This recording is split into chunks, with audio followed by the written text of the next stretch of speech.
Only 1 or 2 generations ago, pretty much all boys were brought up in families where there was a man around. There was a father. Whether he's a good father or a shit father, there was a lot of variation on that. But there was pretty clear roles that men and women played, and I think most boys had pretty clear role models, and it was pretty clear about what they had to do in life in order to be a man in whatever society they existed in. Now, I think there are some advantages to that in the sense that you understood where your place was, and also some disadvantages in the sense that there was only one place you were allowed to be. I come from a generation where a lot of guys were brought up without father figures, and myself included. Not that I don't have a father, I do, and I love him very dearly, but he wasn't really around when I was growing up. And as a result, I got to choose my father figures, which is something I'm very grateful for. I didn't have somebody telling me, listen son, this is how you got to be a man, this is what you got to do in life. And so I got the opportunity to go out there and find my own influences. And I think for a lot of guys out there who are in that position, they might feel like they're missing out on something or that they were hard done by.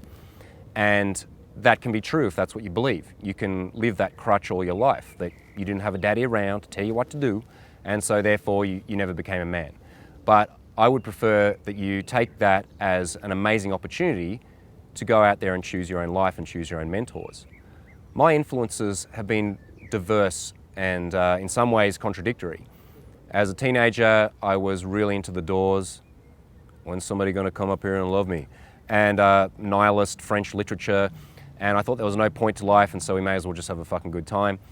And then I swung from that into becoming quite a hardcore Buddhist. And so my influences were my initial Buddhist and Kung Fu teachers. And to this day, I have amazing respect for those men, and they influence me every day in the sense that they taught me to take autonomy for myself, to not accept anything without experiencing it myself, but at the same time to have the humility to be open-minded enough to experiment with a whole range of internal techniques or mindsets or lifestyle decisions. The women that I have had the privilege to have in my life as lovers or girlfriends have influenced me greatly.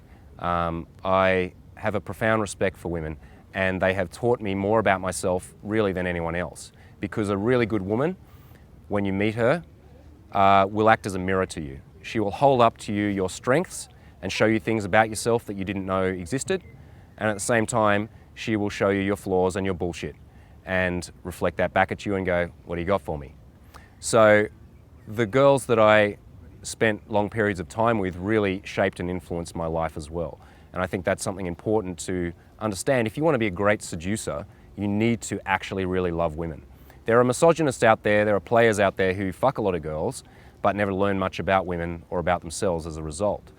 And I pity those men because it's very, very short-term greedy goals. I see seduction as a lifelong pursuit, something that both sexes benefit from and both grow from if done in an ethical and honest way.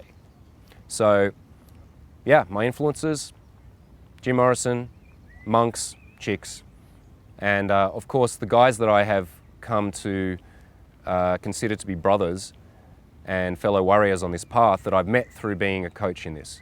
I've met some absolutely amazing men, and I've also met some amazing charlatans and con artists who've taught me about what I don't want to be and what can happen if you follow the dark side too long.